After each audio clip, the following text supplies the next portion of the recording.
CTL Group is our sponsor, and thank you CTL for helping us out with this event. I would like to thank the Unity Temple Restoration Foundation Board of Directors. If you're a board member, please raise your hand. Thank you for all of your leadership. The Unity Temple Unitarian Universalist Congregation, if you're representing the congregation, thank you for being here and celebrating your building. The International Council on Monuments and Sites is an organization whose role is to support the implementation of the cultural side of UNESCO's World Heritage Convention, as well as the National Park Service, who nominates sites to the World Heritage List. And where's Phyllis from the National Park Service? Thank you, Phyllis. And of course, also would like to thank the Frank Lloyd Wright Building Conservancy, whose leaders over the years and all of those who tirelessly endeavored for years to accomplish this incredible achievement. We will be thanking you personally in a little bit. Next, I'd like to give you a quick little background on Unity Temple Restoration Foundation, or UTRF.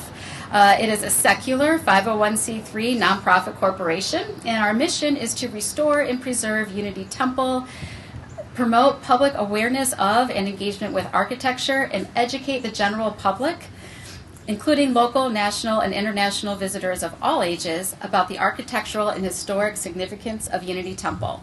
Since its founding in 1973, UTRF has provided experiences that inspire visitors to discover meaningful connections to the history, the arts, and each other, while educating a worldwide audience about the continued relevance of Wright's architectural legacy. The last surviving public building from Wright's Prairie period, Unity Temple is internationally renowned and an important part of the cultural landscape of Oak Park, the state of Illinois, and the nation. In just a moment, Barbara Gordon of the Frank Lloyd Wright Building Conservancy will be giving you a more in-depth overview on the nomination process, but I'd like to give you a little background as to why we are here. In July of 2019, Unity Temple was one of 8 Frank Lloyd Wright designed properties inscribed as a UNESCO World Heritage Site, known as the 20th Century Architecture of Frank Lloyd Wright.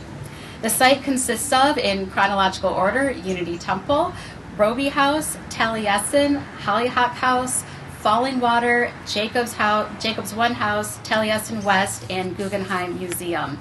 All of the buildings in the series reflect the organic architecture developed by Wright, which includes an open plan, a blurring of the boundaries between exterior and the interior, and the unprecedented use of materials such as steel and concrete. Each of these buildings offers innovation solutions to the needs for housing, work, leisure, and in our case, worship. So what does it mean for Oak Park to have a World Heritage Site within our village's borders? Being designated as a UNESCO World Heritage Site can catapult an architectural masterpiece into international prominence as a major tourist attraction. International travelers are very familiar with this notable designation and usually consider the sites as must-visit places. As we all know, an increase in tourism that affects Unity Temple also brings notice and income to other local attractions, restaurants, hotels, and businesses. Additionally, it is understood worldwide that World Heritage Sites are of historical and, in our case, architectural significance, and that they need to be preserved. We must emphasize the importance of this inscription and continue to bring awareness to our local community and beyond about the significant role Unity Temple plays as an icon of modern architecture. So now I'd like to welcome Barbara Gordon, the Executive Director of the Frank Lloyd Wright Building Conservancy, as our keynote speaker to educate us on the World Heritage process and its international value. It's my honor to be with all of you in my capacity as Executive Director of the Frank Lloyd Wright Building Conservancy. We're an international advocacy organization which sponsored and organized the nomination effort.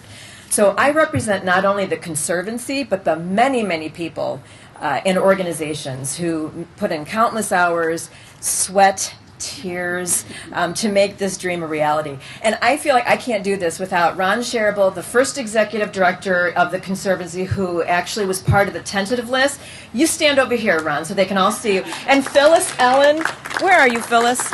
All right, so the initiative was in development for more than 15 years. And it was a coordinated effort between the Conservancy and each of the sites with the guidance and assistance of the National Park Service. And Frank Lloyd Wright, as we know, is considered to be the greatest American architect of the 20th century and one of the most important on the world stage.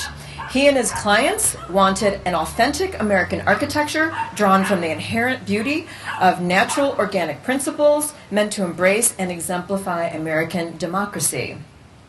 So, as Heidi said, Unity Temple is one of 8 works in the World Heritage listing called The 20th Century Architecture of Frank Lloyd Wright, and this spans 50 years of Frank Lloyd Wright's career.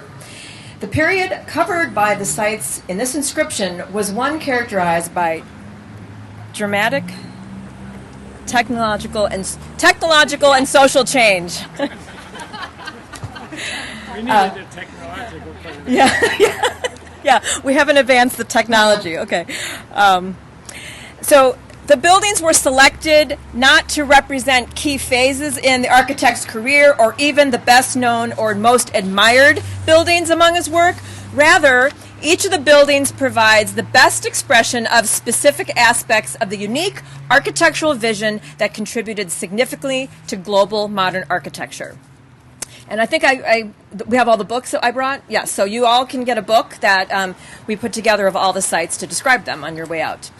So World Heritage List is a register of the world's most exceptional and irreplaceable cultural and natural sites. That's a pretty big deal. It was established in 1972 by the World Heritage Convention. The list was created to identify and protect sites of what is called outstanding universal value. So when a site is added to the list, the nominating country, the United States, agrees to the active protection and preservation of that site in perpetuity. To make it onto the World Heritage List, the sites must meet one of 10 World Heritage criteria, must demonstrate significance in global context, be complete and in good condition, and retain original elements, be well managed to preserve its outstanding universal value, and have permanent enforceable protection. And for U.S. nominations, federal law requires that property be of national significance and have the owner's consent. This series was inscribed under World Heritage Criterion 2, essentially for the influence that Wright work exemplified in these 8 buildings had on global architecture and modernism, and how it incorporated influences from other places and cultures, particularly Japan. The nomination had to make a very specific case for the global influence of the buildings, both individually and taken together, and clearly articulate the qualities seen in the buildings that made the architectural influential. Putting together a World Heritage nomination is not an easy undertaking. The Department of the Interior, that would be Phyllis's area, submits the nomination on behalf of the United States, with the National Park Service acting as the technical lead and coordinating with the State Department. The Wright nomination had its origins beginning as far back as 1982, when a group of 5 Wright buildings that includes the Home and Studio, Unity Temple, Roby House, Taliesin, and Falling Water first appeared on the United States tentative list, with Taliesin West added a decade later. In 1990, the U.S. officially nominated Taliesin and Taliesin West to the World Heritage List, but this was judged as incomplete and not listed. At that time, the World Heritage Committee recommended that a comprehensive study of Wright's work be conducted. So the Conservancy, our organization, took on the challenge in 2003 and formed an advisory committee to identify a wider group of Wright buildings which were added to the U.S. tentative list. 8 years later, with the tentative list revised, the Department of the Interior authorized the preparation of a new Frank Lloyd Wright nomination. For the next 3 years, the Conservancy worked on drafting and detailed nomination dossier. We also created the Frank Lloyd Wright World Heritage Council, which consists of the Conservancy and representatives from each of the sites in the nomination, to set up a management structure for the group, which included at that time 10 buildings, including Price Tower and Marin County Civic Center.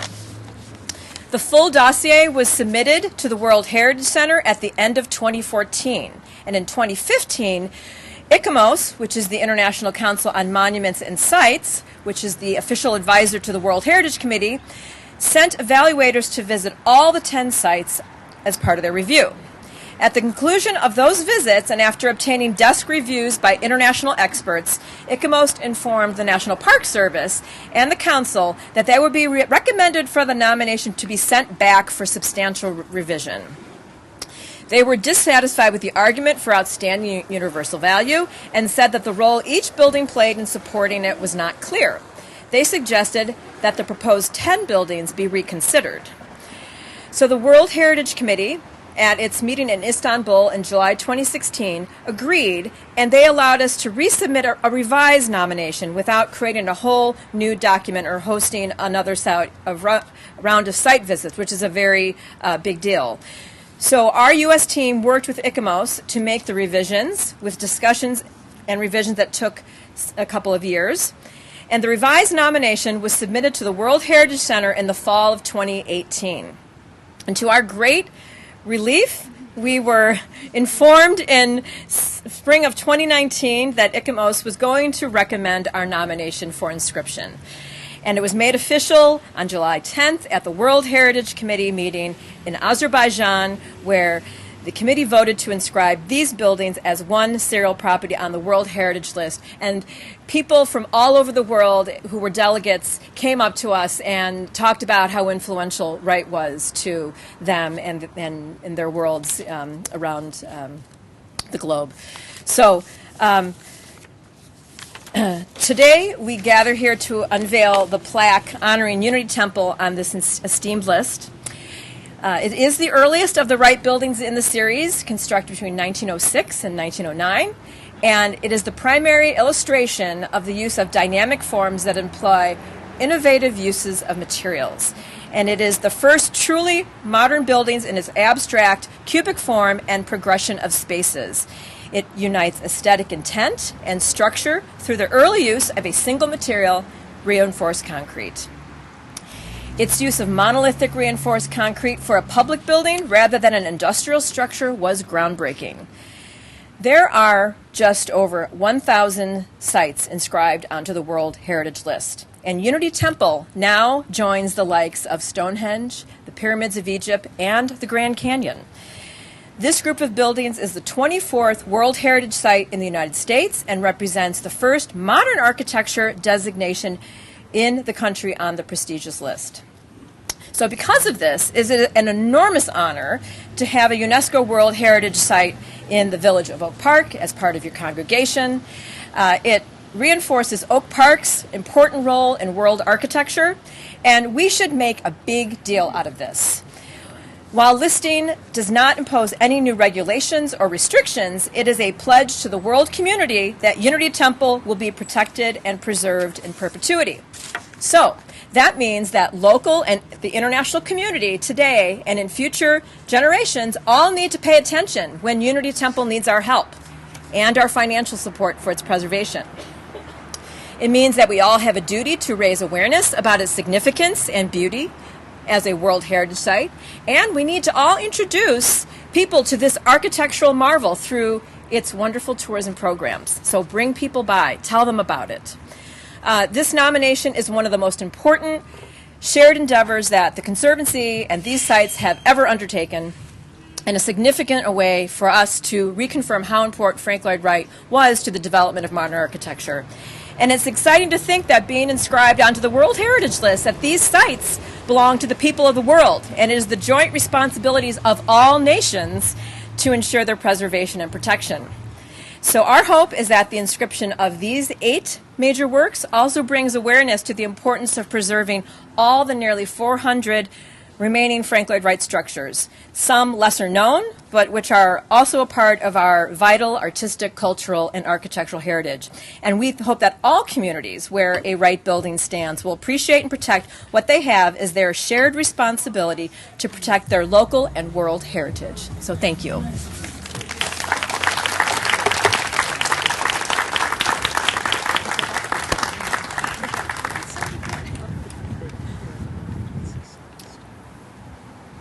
Good morning, everyone. I'm Ed McDevitt. I'm the president of the board of Unity Temple Unitarian Universalist Congregation. We are the congregation whose church burned down in 1905. causing the minister at the time, Rodney Johannet, ultimately to approach Frank Lloyd Wright, and what you got was this building.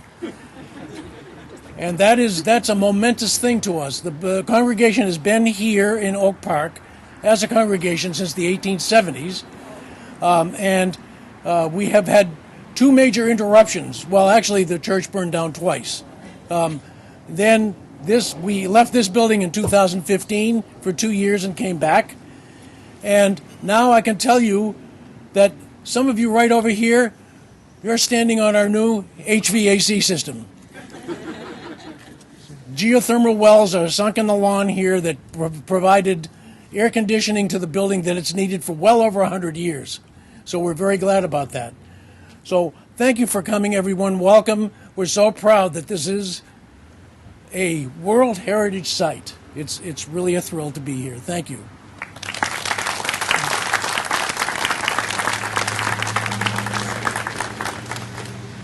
Good morning. I'm Brad White. I'm the president of UTRF, associate director of the Alphawood Foundation, and also a member of the UTP board. And for those of you who do not know what UTP is, it is the entity that owns and helps to manage this building. And with that, I want to just introduce a couple of my colleagues on the UTP board, and that would be Dan Crimmins over there, and Jill Allred. There's Jill. Jill over here.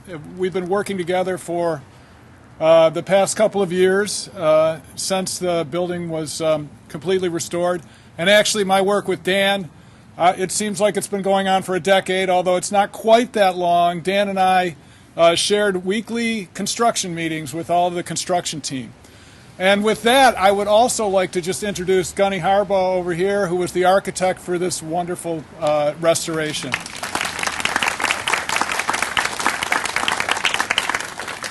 On behalf of UTRF, we are proud to be one of several stewards of a UNESCO World Heritage Site. I can tell you I have never worked on a UNESCO World Heritage Site, though I know I've been at a few. This inscription demonstrates Wright's contribution to global architecture. It confirms that the property deserves protection for the benefit of all humanity. I too want to thank Ron Sharable, Phyllis Ellen, Barbara Gordon, all of whom were instrumental in getting this inscription done.